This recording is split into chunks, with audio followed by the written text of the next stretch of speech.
네, 안녕하세요. 저는 이번 레인보우의 혈관 속 탐험이라는 제목으로 발표를 맡게 된 김경환이라고 합니다. 반갑습니다.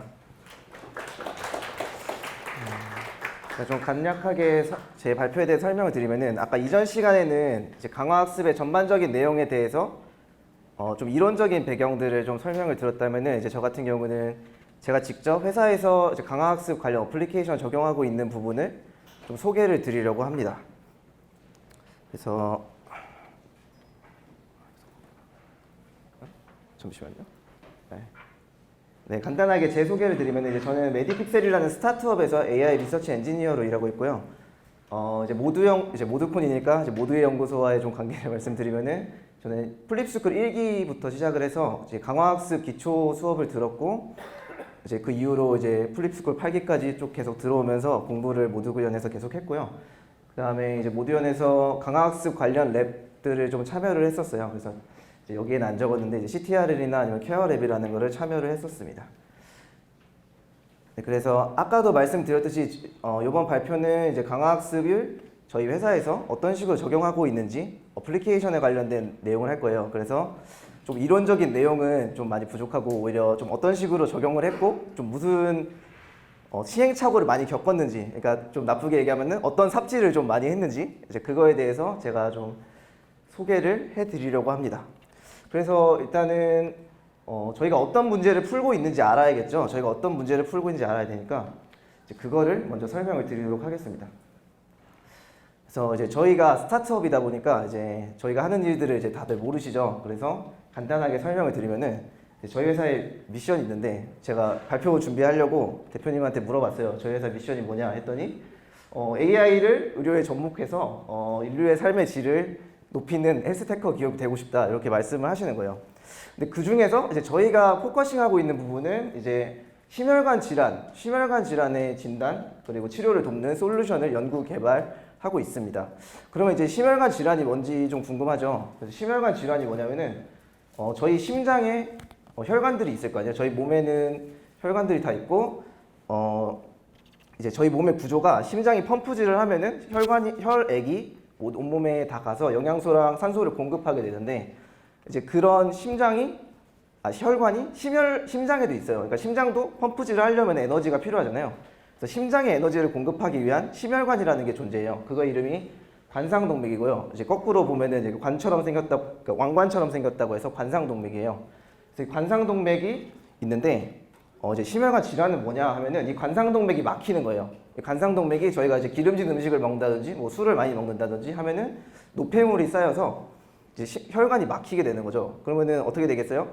펌프에 전기가 공급이 안 되면은 저희 몸이 다 기능을 정지하겠죠. 그러니까 심장이 죽는 거예요.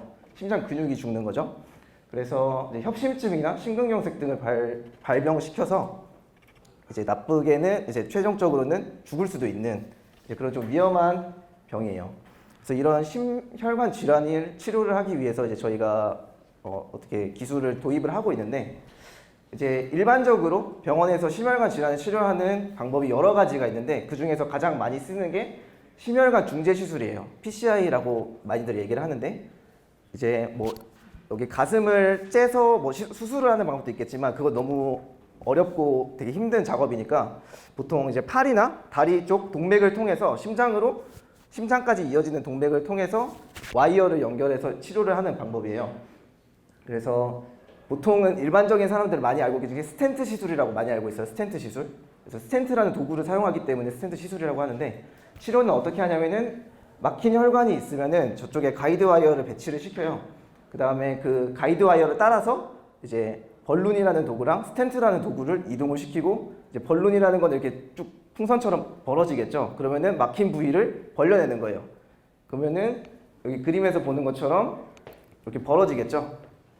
그러면은 다시 혈액이 통할 수 있고 그러면은 이제 벌룬만 하면은 나중에 또 다시 아물어질 수가 있으니까 저 스텐트라는 도구로 그 벌어진 부분을 고정을 시켜요. 저렇게 고정을 시켜서 시술을 하는 방법을 이제 심혈관 중재 시술이라고 합니다. 그래서 이렇게 막혀 있는 혈관이 이제 시술이 끝나면 저렇게 다시 뚫리게 되는 거예요.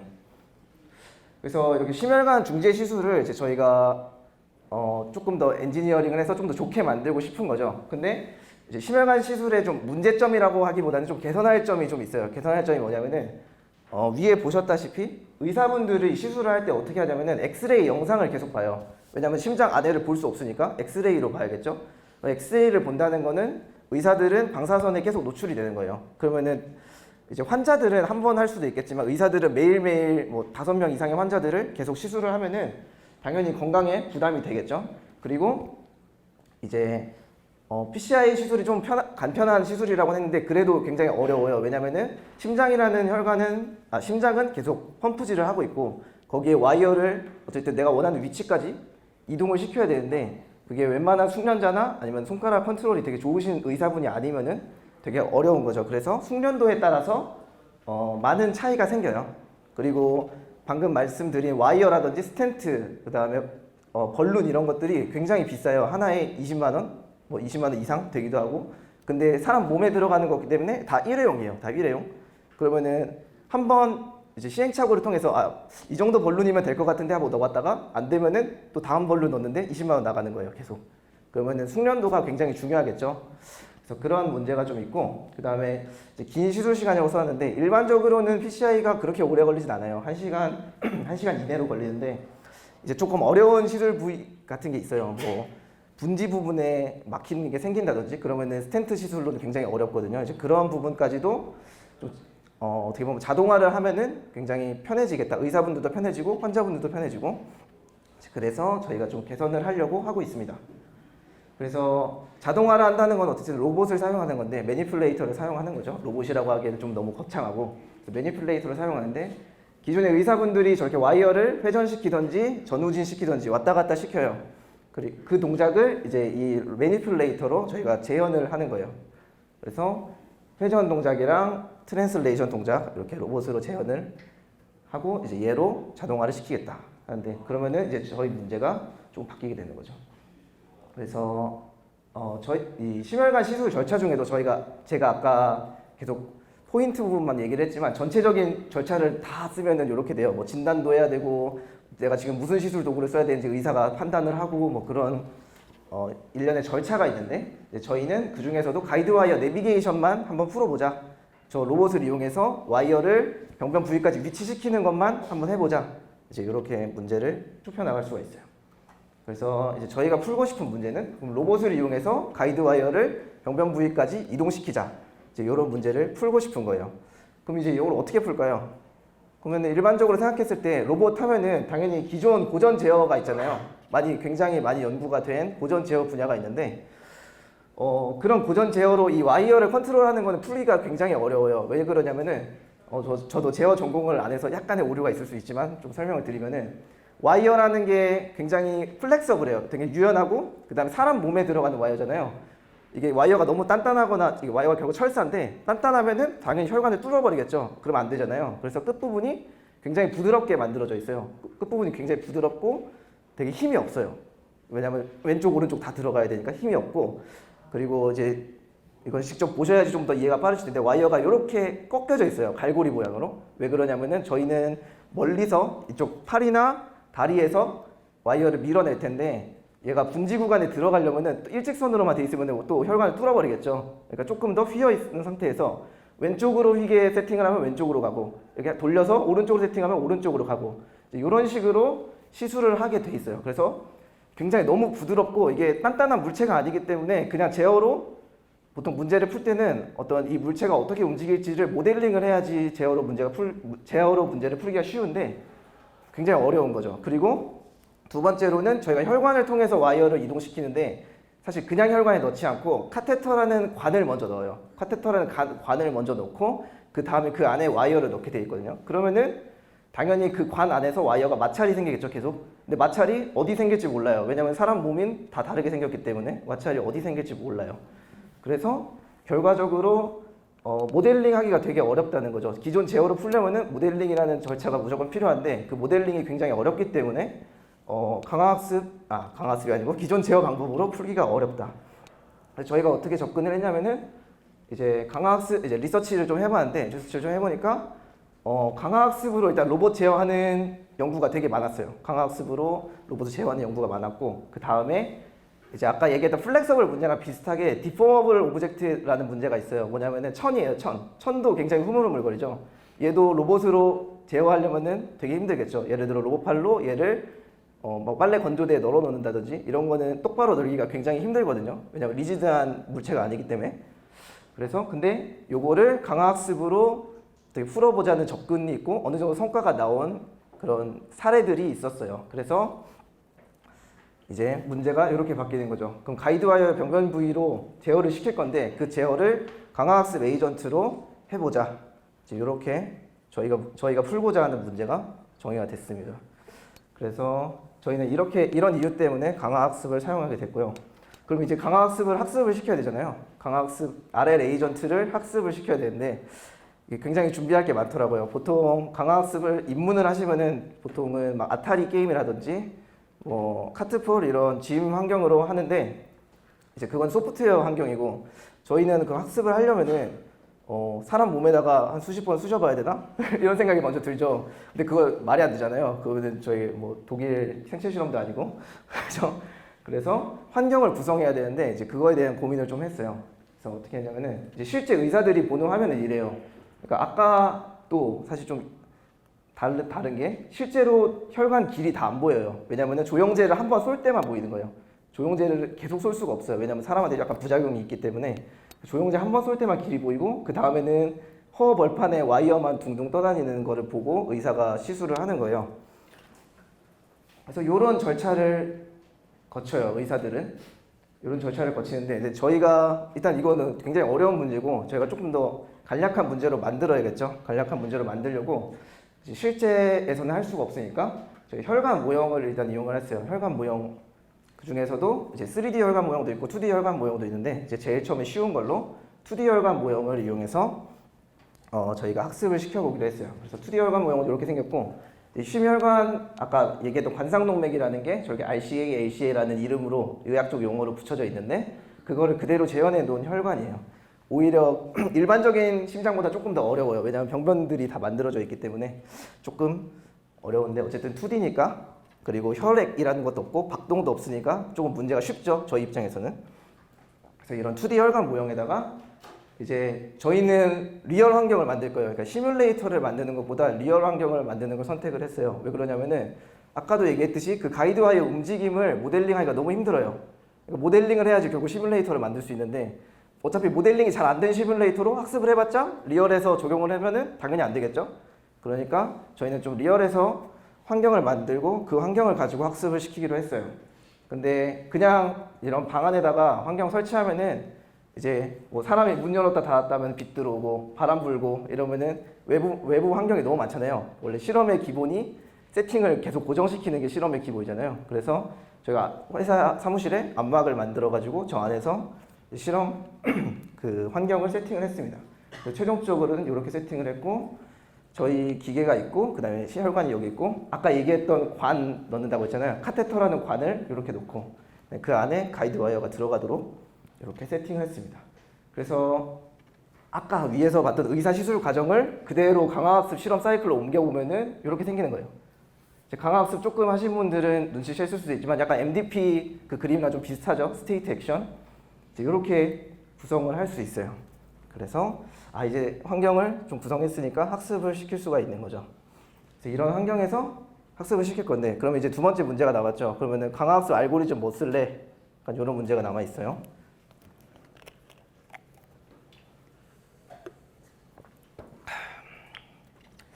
그래서 이제 알고리즘 선정을 해야 되는데 이 부분은 사실 더 많은 삽질들이 들어가 있는데 다 얘기하기는 너무 힘들고 그냥 간단하게 얘기를 한번 해볼게요. 너무 깊게 얘기하면 또 어쨌든 전부 다 이해하기도 힘들고 하니까.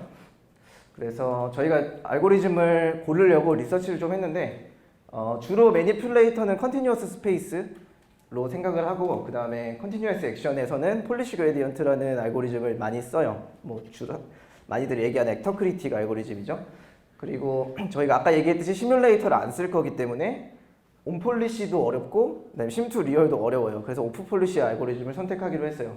그리고 저희가 리얼 환경에서 학습을 하면은 결국 무슨 문제가 있냐면은 학습 속도를 최대한 빨리 하는 게 좋아요. 왜냐면은 기계가 결국 직접 돌아가는 거기 때문에 기계가 계속 손상이 되잖아요. 그리고 저 와이어도 원래 일회용으로 만들어졌기 때문에 계속 학습시키면 와이어가 손상이 돼요. 뭐 부러진다거나 이제 휘어버린다거나 이제 그런 문제가 있기 때문에 최대한 학습 속도를 줄일 필요가 있었어요. 그래서 그 학습 속도를 줄이기 위해서 어떤 방법을 선택했냐면은 아까 이전 시간에도 간단 조금 설명이 나왔는데 이미테이션 러닝 기법을 이용해서 이제 저희가 만든 그러니까 강화학습이 에이전트가 만든 이제 데이터가 아니고 익스퍼트 사람이 만들어준 데이터를 미리 리플레이 버퍼에 쌓아놓고 그거를 학습에 이용을 하는 거예요.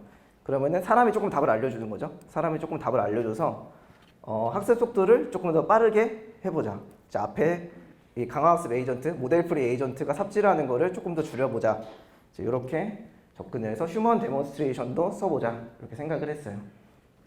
근데 이제 당연히 생각처럼 안 되겠죠. 저런 거는 그냥 생각한 거고 당연히 상상처럼 안 되는 게 현실이잖아요. 그래서 좀 현실과 달랐던 부분이 뭐냐면은 하드웨어를 사실 저희가 만드는 게 아니고 저희는 좀 협업하는 기관에서 만들어주고 있는데 그 하드웨어가 동작이 저희가 생각한 것처럼 딱 컨티뉴어스로 떨어지는 게 아니고 이제 저희가 생각하는 컨티뉴어스는 직진과 회전이 동시에 일어나는 입력을 줄 수 있는 그런 하드웨어를 원했는데 그게 아니고 한 번에 한 가지 액션만 가능하더라고요. 그래서 뭐 물론 이것도 코딩을 통해서 이제 뭐 1초에 저희가 액션을 한 번 주면은 전진 한 번 하고 회전 한 번 하고 뭐 이런 식으로 구현을 할 수도 있긴 한데 좀 그렇게 하면은 좀 문제가 어려워질 거라고 생각을 했어요.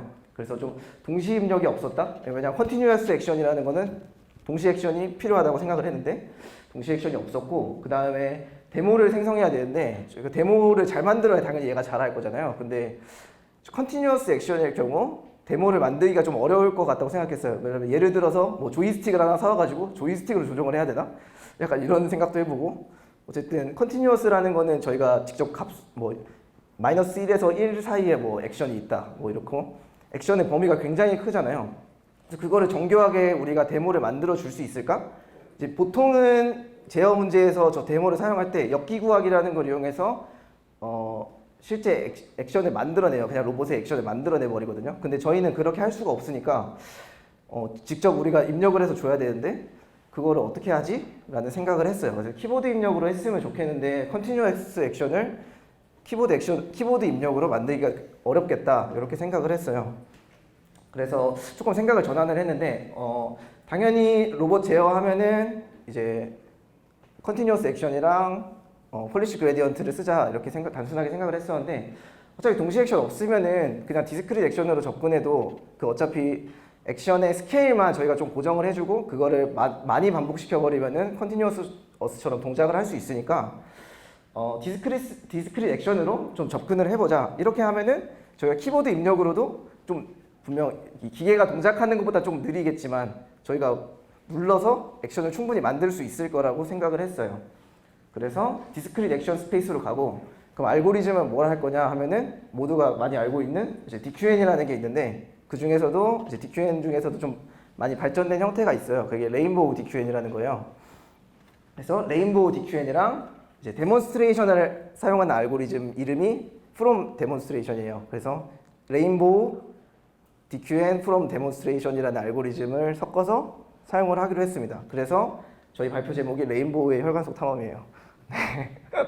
그래서 출생의 비밀이 밝혀졌고요. 네. 그리고 이제 저희가 알고리즘을 이제 직접 짰는데 많은 레포드를 참고해서 직접 짰는데 그 레포드를 이제 여기다 좀 적어놨어요. 그래서 아까 전에 이제 강학습 입문하는 사람들은 뭐 봐야 돼요? 했는데 코드 관련해서는 이제 저희가 약간 자부심을 더하면은 이 레인보우 올윤이드랑 PGG 올윤이드를 보면은 좀 괜찮지 않을까라고 소개를 시켜드리고 있습니다.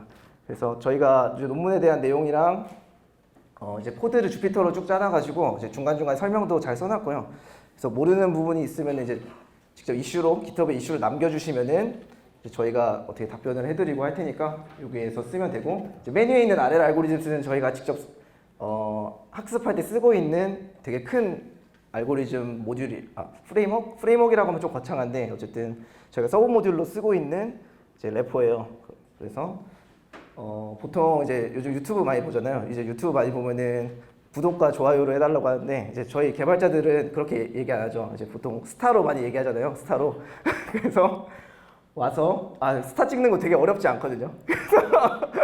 와서 스타 한 번씩 올려주시면은 감사하겠습니다. 네, 이거는 약간 홍보였고요. 그리고 이제 그럼 환경도 다 만들었고 알고리즘도 정했어요. 그럼 이제 계속 학습 돌리면 되겠죠. 당연히 한 번에 학습 안 되겠죠, 당연히. 그래서 저희가 시행착오를 했어요. 그래서 시행착오 어떻게 했냐면 일단은 저희 문제를 조금 더 구체적으로 말씀드리면은 이제 앞에 혈관이 있고 뒤에 분지가 있어요. 이제 Y자로 나눠지는 부분을 분지라고 얘기를 하는데 저희 첫 번째 분지는 프록시멀이라고 의학적으로 얘기를 하고요. 뒷부분은 디스탈이라고 얘기를 해요. 그래서 우리의 목표는 저 디스탈까지 지나서 저 파란색 골에 도착해보자. 그리고 왼쪽 골을 줬을 때 왼쪽을 알아서 꺾어서 가고 오른쪽 골을 줬을 때 오른쪽을 알아서 꺾어서 가고 이렇게 하는 거를 원하는 거예요. 그래서 그러면 당연히 쉬운 것부터 해야겠죠. 그래서 프록시멀부터 풀어봤어요. 그래서 이제 DQN이라는 거에 대해서 많이 설명은 안 드릴 텐데 이제 간단하게 얘기하면 네트워크가 이렇게 생겼어요. 이제 CNN을 사용하고 앞에 입력이 들어오면은 이제 풀리 커넥티드를 이용해서 Q밸류를 뱉어내고요. 액션 개수만큼 Q밸류를 뱉어내고 그 중에 가장 큰 Q밸류가 가장 큰 액션을 골라요. 그래서 이렇게 생겼는데 이제 단순하게 생각했을 때 저희가 이제 혈관 모형의 이미지를 그냥 그대로 이용하면은 얘를 그냥 인풋을 넣어주자. 왜냐면은 저희가 액션을 할 때마다 와이어가 이동을 할 거고 그게 결국 시간적인 스테이트 순서가 될 거니까 이렇게 세팅을 해보자 라고 생각을 하고 근데 쟤만 주면은 조금 부족할 것 같잖아요. 딱 봐도 학습이 안 될 것 같아요, 뭔가. 그래가지고 이것저것 막 넣어줬어요. 이제 저 혈관을 이용해서 패스맵도 만들어주고 저렇게 마스킹된 패스맵 이제 길은 1이고 나머지는 빵 이렇게 생긴 패스맵 넣어주고 그 다음에 팁을 결국 팁이 중요한 것 같아요. 그러니까 분지를 통과하는 게 사실 가장 어려운 문제인데 팁이 꺾여 있는 방향에 따라서 결국 분지가 결정이 되거든요. 어디로 들어갈 수 있을지. 그래서 팁을 좀 확대해가지고 같이 스테이트로 넣어주자 이렇게 생각을 했어요. 그래서 팁도 크롭을 해가지고 넣어주자. 그래서 CNN 인풋이 이렇게 세 채널로 들어가게. 그래서 그냥 RGB랑 패스맵이랑 이제 팁 마스킹까지 해가지고 넣어주자 이렇게 생각을 했고 그 다음에 뭐야? 그 다음에 또 이미지만 넣어주기 좀 아쉬우니까 좀 스테이트도 넣어줬어요. 스테이트도 팁의 지금 포지션이 어디냐, X, Y 포지션이 어디냐. 그 다음에 에피소드 골이 어디고, 그 다음에 팁 각도가 어느 정도 됐고 각도도 계산해서 구해가지고, 그 다음에 지금 기계의 상태는 좀 어떠냐, 뭐 이런 것까지 좀 넣어줘봤어요. 넣어줘봤는데 이렇게 학습을 돌렸는데 역시 당연히 안 되더라고요. 그래가지고 이게 뭐가 문제지? 라고 계속 고민을 했는데 일단 첫 번째로 학습을 다 돌릴 수도 없었어요. 왜 그러냐면은 저희가 리플레이 버퍼를 사용을 하는데 아까 이미지 사이즈가 150 150 3이에요. 150 150 3인데 그거를 저희가 리플레이 버퍼를 10만에서 100만 정도 만들 거잖아요. 그럼 150 150 3짜리가 100만 개 쌓이는데 이거 메모리가 60기가 또 택도 없어요. 그 60기가 택도 없이 쌓이고 그래서 저희가 그냥 너무 막연하게 생각한 거죠. 그러니까 리서치만 하다 보니까. 그래서 그게 좀 문제였고 그 다음에 아까 패스맵이랑 TV 이미지를 넣어줬는데 결국 패스맵이랑 TV 이미지는 0 아니면 1이에요. 0 아니면 255인데 그게 너무 정보를 스팔스하게 갖고 있다라고 생각을 했어요. 그게 그러니까 좀 학습에 도움이 되지 않는다. 컨볼루션 지나면 어차피 스팔스해지는데 컨볼루션 인풋 자체도 스팔스하게 넣어주면은 너무 정보가 남지 않는다고 생각을 했습니다.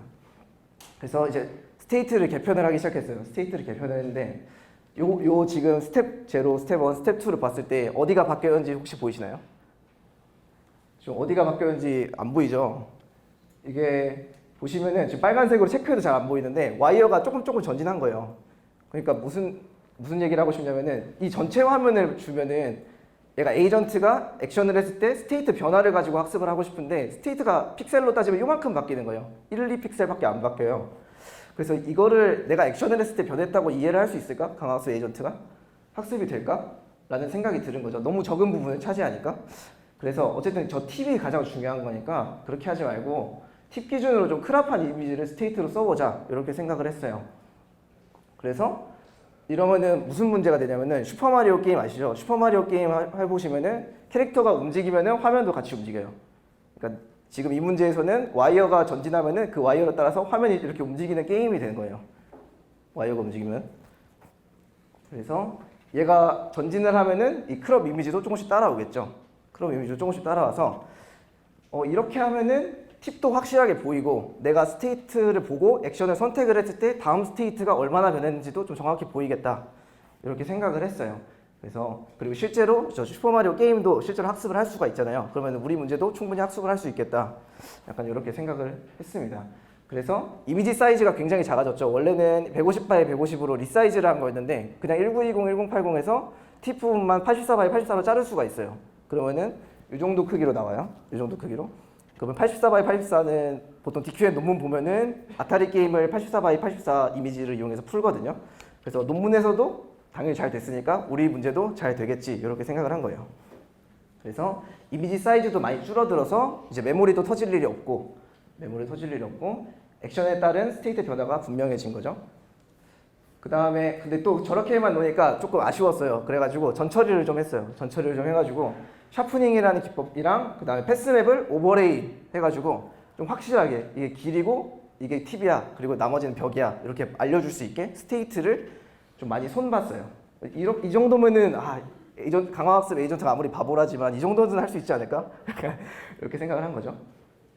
그래서 그 다음에 또 추가적으로 저희가 골 포지션이랑 저 잘못된 골 포지션은 그냥 좌표 값으로 줬는데 그것보다 이것도 다 이미지에 넣어주자. 이미지를 스테이트가 결국 제일 중요한 거. 스테이트에 따른 액션에 따른 스테이트의 변화가 가장 중요한 거니까 이 골도 스테이트에 같이 그려주자. 이렇게 생각을 했어요. 그래서 에이전트가 액션을 하면 할수록 골에 점점 가까워지거나 멀어지거나를 확인할 수 있게.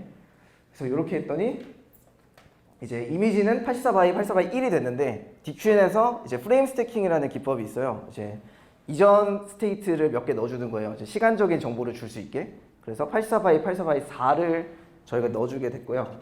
그 다음에 저희가 아까 넣어줬던 막 골 티 포지션 막 이런 이미지 스테이트 말고 다른 엑스트라 스테이트는 자연스럽게 빠지게 됐어요. 왜냐면은 이미지 스테이트에 다 그려줬으니까. 그래서 좀 많이 가벼운 모델이 된 거죠. 그리고 액션 사이즈는 저게 포워드, 백워드, 로테이트 이렇게 3개가 됐고요. 그래서 이제 이미지로 그리면 그냥 이렇게 되게 심플해진 거예요. 아까 엄청 복잡한 그림에서. 그래서 얘로 했더니 와 프록시멀은 잘 하더라고요. 2D에서. 그래서 영상은 좀 시간 관계상 생략하고요. 맨 마지막 영상만 보여드릴게요. 그래서 프록시멀은 와 성공을 했어요. 이걸로. 근데 저희가 풀고 싶은 건 아까 좀 멀리 있는 디스타를 푸는 거였잖아요. 그래서 저 디스타를 이제 풀려고 당연히 그냥 프록시멀 알고리즘, 지금 잘 된 알고리즘으로 디스타를 돌려보자 했는데 당연히 안 되죠. 당연히 쉽게 될 리가 없죠. 그래서 어림도 없이 안 되더라고요. 그래가지고 또 생각을 했어요. 뭐가 문제지? 뭐가 문제지? 라고 계속 고민을 했는데 아까 골이 스테이트에 보여서 에이전트가 액션을 할 때마다 골에 가까워지는 게 학습 성능에 되게 영향을 줬다고 생각을 하는데 골이 너무 멀어지다 보니까 지금 스테이트에서는 골이 아무리 가도 안 보이는 거예요. 그러니까 약간 슈퍼마리오랑 비슷한 건데 깃발이 엄청 많이 가야지 깃발이 보이잖아요. 깃발이 골인데 골이 어디 있는지도 모르잖아요. 그러면 문제 풀기 되게 어렵죠. 그래가지고 골을 좀 가까이 있는데도 다 보여줘야겠다 이렇게 생각을 했어요. 그래서 저희 팩맨을 생각했어요. 팩맨 보면은 저렇게 점점점점 다 먹는 게 목표인데 이 게임의 목표는 저 유령을 피해서 저 점점점점을 다 먹는 게 목표인데 저게 우리 문제에서도 똑같이 적용할 수 있겠다 생각을 해서 어떻게 했냐면은 골과 우리 스타트 지점 사이에 서브골들을 다 찍어줬어요. 서브골들 일정 간격으로. 저희가 옵티멀 패스는 쉽게 구할 수 있기 때문에 저희가 서브골들을 직접 다 찍어주고 이제 스테이트 안에 하나를 먹었을 때 다음 골이 무조건 보이도록 그렇게 간격을 배치를 했어요. 그러면은 이 에이전트 입장에서는 이거 먹었더니 또 골이 있네? 하고 또 골로 가는 거고 먹었더니 또 골이 있네? 이렇게 하다가 최종 골까지 가는 거죠. 좀 문제가 간략해진 거죠. 그래서 이제 스테이트에 적어도 한 개의 서브골이 무조건 보이도록 세팅을 했습니다. 그리고 리워드는 골과 동일하게 했고요. 그 다음에 또 문제가 뭐였냐면은 이거는 완전 PCI 환경의 문제인데 저 팁을 아까 부드럽다고 했잖아요. 굉장히 팁이 부드럽다 보니까 팁이 접혀버려요. 가다가 마찰 때문에. 근데 저렇게 접혀버리면은 문제가 뭐냐면은 팁 끝을 잡을 수도 없고요. 제대로 팁 끝을 제대로 잡을 수도 없고 그다음에 동작도 제대로 안 하죠. 완전 환경이 바뀌어버리죠. 그 다음에 원하는 대로 갈 수도 없어요. 원하는 대로. 그리고 이제 더 최악의 문제는 뭐냐면은 팁이 부러져요. 저렇게 계속 접힌 상태에서 왔다 갔다 하면은 와이어가 부러져 버리더라고요. 그래서 저희가 실험을 만약에 1000에피소드 돌렸는데 500에피소드 때 부러지면은 그 실험은 그냥 망한 거예요. 그래서 실험이 그래서 몇 시간은 걸리는데 좀 시간 낭비가 되겠죠. 그리고 두 번째 문제는 뭐냐면은 저희가 학습을 잘 시키고 있는데 저희 익스플로레이션이 결국 강학습에서 제일 중요하잖아요. 근데 익스플로레이션이 좀 부족해가지고 저 팁을 그냥 왔다 갔다 이러고만 있는 거예요. 차라리 죽었으면 좋겠는데 왔다 갔다 하다가 그 에피소드의 총 스텝 개수를 지정을 해놨는데 500스텝으로 500스텝까지 계속 왔다 갔다 하다가 죽어요. 그러면은 저희 입장에서는 굉장히 시간 낭비죠. 아까도 얘기했듯이 하드웨어를 직접 사용하는 리월드에서 학습을 하고 있기 때문에 시간이 빠를수록 좋아요. 그러니까 얘를 조금만 쓸수록 좋은데 저렇게 왔다 갔다 하는 게 많으면 차라리 에피소드를 끝내줬으면 좋겠는데 그렇게 못하고 왔다 갔다 하다가 시간 초과로 죽는 거죠. 그래서 이거 문제를 좀 해결을 해야겠다라고 생각을 했어요. 그래서 어떻게 했냐면은 이번에는 그냥 강학습 에이전트에 다 맡기지 말고 좀 휴리스틱하게 좀 처리를 해주자 이렇게 생각을 했어요. 그래서 팁 폴딩이 디텍트 되면은 강제로 그냥 에이전트가 우선순위 제일 높게 백워드를 해주는 거죠. 에이전트가 우선순위 높게 백워드를 해주고 그 다음에 스톡이 발생했을 때도 강제로 백워드 해라 이렇게 줬어요. 그래서 보통은 강학습 하면은 익스플로레이션 기법을 많이 찾아보시거나 이제 익스플로레이션 기법 뭐 쓰지라고 고민하실 텐데 생각해보면은 우리가 저기 휴리스틱하게 바로 줄 수 있으면은 사실 탐험을 휴리스틱하게 그냥 시켜버리는 게 가장 좋다고 생각을 했습니다. 에이전트한테 맡기는 것보다는. 그래서 이런 이제 어떻게 보면은 예외 처리인데 이 예외 처리들을 휴리스틱한 알고리즘으로 도와주도록 했고 그것들이 결국 이 에이전트의 리플레이 버퍼에 다 들어가게 했어요. 그러니까 백워드 한 것들이 그래서 나중에 종전에 학습이 잘 됐을 때는 얘가 왔다 갔다 할 때 스톱 됐다고 자기가 알아서 판단되면은 알아서 백워드를 하도록. 왜냐면 데이터 안에 그 백워드를 다 넣어놨기 때문에 스테이트랑 같이 그렇게 해서 휴리스틱한 알고리즘으로 탐험을 도와주도록 했습니다. 이제 그랬더니 와 다행히도 디스탈이 성공을 하더라고요. 네, 그래서 디스탈에 대한 결과 영상을 한번 보여드릴게요. 그래서 이것도 사실 완전 최근 건 아니고 조금 됐는데 이제 저희가 발표할 일이 있어서 이렇게 영상을 만든 적이 있어요. 그래서 소리가 아마 났으면 좋겠는데 소리가 안 날 것 같네요. 그래서 저희 프록시멀 케이스 같은 경우에는 이게 소리가 나야 재밌는데 소리가 안 나네요. 아무튼 저 파란색이 꼬릴 때 저렇게 에이전트를 그냥 돌려놓기만 하면은 이 기계로 자동으로 찾아가는 거예요. 그래서 오른쪽일 때 오른쪽으로 가고 왼쪽일 때 왼쪽으로 가고. 근데 이제 재미있는 게 얘가 잘못 들어가는 경우가 있잖아요. 그때도 다시 백 해가지고 로테이트하고 반대로 들어가요. 이제 그게 되게 신기하고 좀 재밌더라고요. 사람처럼 하는 거죠 어떻게 보면. 그래서 디스탈 같은 경우에도 이제 저렇게 중간중간에 분지가 있는데도 이제 그거를 잘 피해서 가는 거죠 어떻게 보면은. 이제 중간중간에 이제 지금은 되게 잘하는 것만 봐서 되게 쉬워 보일 수도 있는데 사실 저 액션들을 잘 보면은 중간중간 로테이션을 계속 하면서 찔러 넣어요. 이제 그런 것들을 학습을 했다라고 할 수 있겠죠. 그래서 이렇게 잘 들어간다 라고 할 수 있습니다. 그래서 이제 저희 결과는 이렇게 하고 있고요.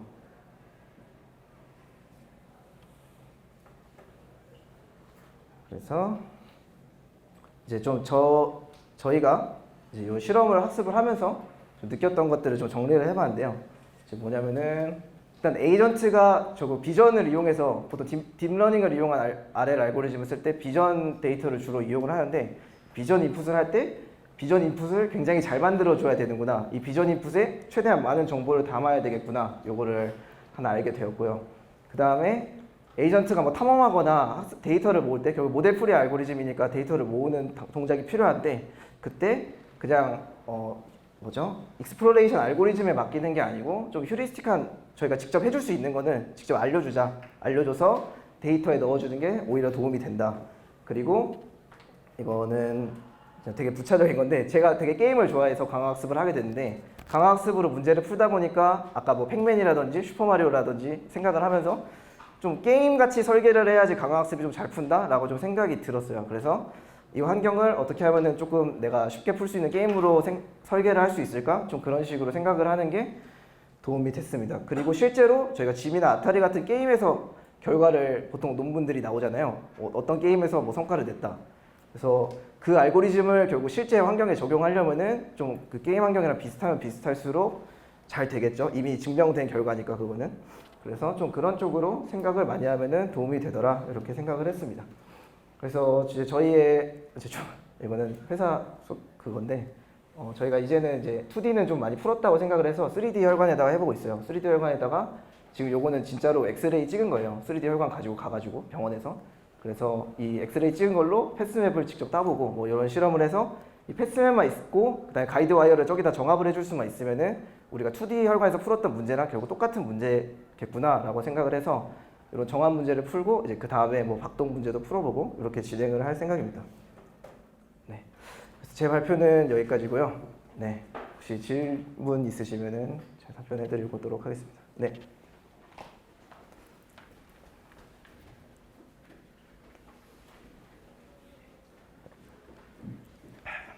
네, 좋은 발표 잘 들었습니다. 아, 네, 감사합니다. 그 가이드를 지금 하나만 쓰신 건가요, 혹시? 가이드라는 거는 가이드 와이어 말씀하시는 거예요? 약간 그 심장 혈관 모형. 아, 네. 혈관 모형은 한 가지만 쓰고 있습니다. 네. 그러면 혹시 그걸 바꿨을 때, 네. 좀그 혈관이 바뀌었다는 모형을 바꿨을 때, 네. 혹시 이펙트가 있지 않을까? 아, 네. 아직까지는 말씀하신 대로 이제 결국 일반화 문제잖아요. 어떤 혈관에도 잘 되는 문제가 돼야 되는데 이제 그거를 저희도 이제 고민을 하고 있고요. 지금 같은 경우에는 이제 학습을 만약에 3가지로 시켰을 때 3가지에 대해서는 좀 잘 푸는데 다른 분지에 도착하면은 문제를 잘 풀지는 못해요. 문제를 잘 풀지는 못하는데 적어도 분지에서 뭔가 멈추는 행위 같은 건 정도는 하더라고요. 왜냐면은 적어도 3개의 분지는 학습을 시켰기 때문에.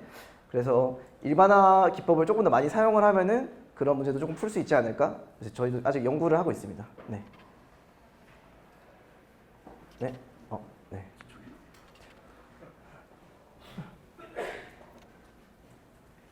네, 제가 느끼기에는 네. 문제가 되게 어려울 거라고 생각을 하거든요. 처음에 네, 네. 뭐 지금은 많이 연구하셨지만 이렇게 들어보면은 문제 정의부터 뭐 시험 세팅, 하드웨어 뭐 되게 많았는데 네. 이 문제를 처음에 풀어야겠다고 생각한 계기나 아, 네. 뭐 이제 풀어야겠다고 했을 때 네. 자신감 아, 그런 게 어느 정도 있었는지 궁금하고 네. 네. 오늘 되게 많은 디테일을 많이 설명해 주셨잖아요. 네네. 이거 말고 오늘 말하는 거 말고도 네. 영업 기밀 같은 게 많은지. 아, 네. 사실 이거는 제가 한 삽질에 빙산의 일각밖에 안 되고요. 그리고 약간 자신감 같은 거는 사실 생각 안 했는데 그냥 사실은 저는 신입의 입장이어가지고 신입 사원이다 보니까 그냥 좀 실패해도 괜찮다 마음으로 했고요. 제 윗분들은 스트레스 좀 받았을 수도 있죠. 그리고 저는 굉장히 재밌게 했습니다. 굉장히 재밌게 했고 문제 정의 같은 경우도 이제 이렇게 구체적인 문제 정의는 이제 저희 같이 했는데 이제 요거를 강화학습으로 풀어보자까지는 결정된 상태에서 제가 투입이 됐어가지고 이제 그거는 네, 제가 결정을 하지 않았다고 네, 말씀드릴 수 있겠네요. 네. 아까 여기 질문 네.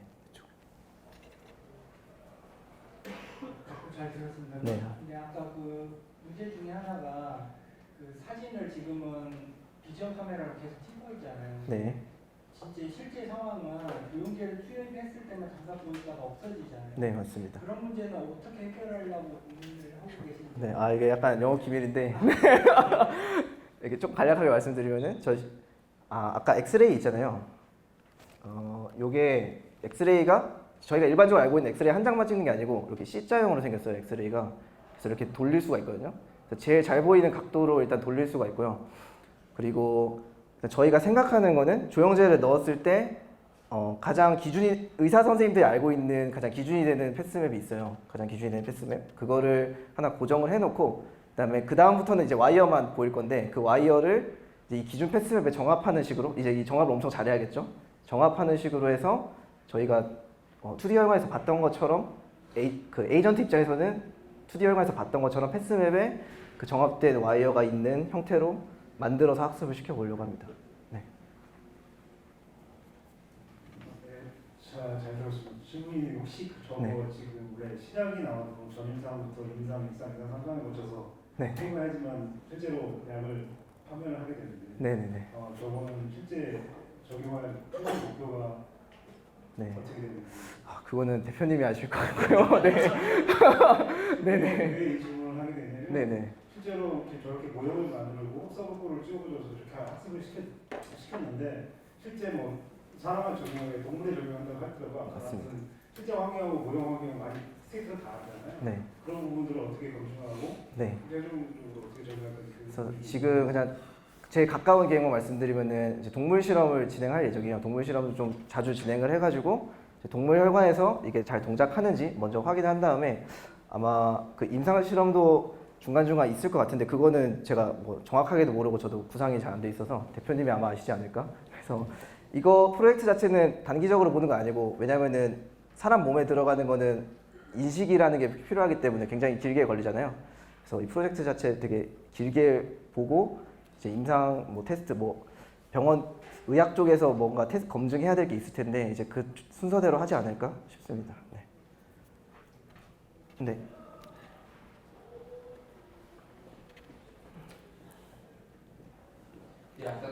지금 발표 너무 잘 질문 잘했어요. 감사합니다. 네. 다름 아니라 지금 아까 전에 영상 보여준 거에서 네. 참여 기관들이 약간 이제 병원도 들어왔는데 아, 네네네. 그쪽에서 그 의료진들이 보는 네. 이 결과물에 대한 좀 반응이 아, 네.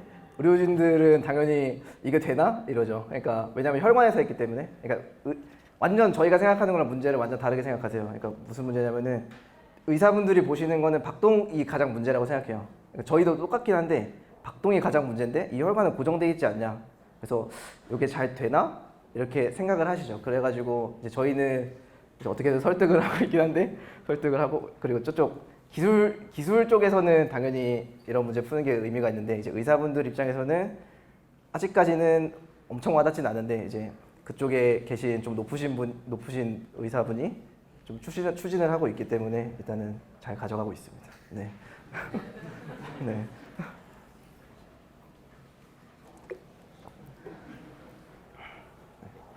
아, 네. 혹시 질문할 내용 없으면은 제 발표는 여기까지로 마치도록 하겠습니다. 네, 들어주셔서 감사합니다.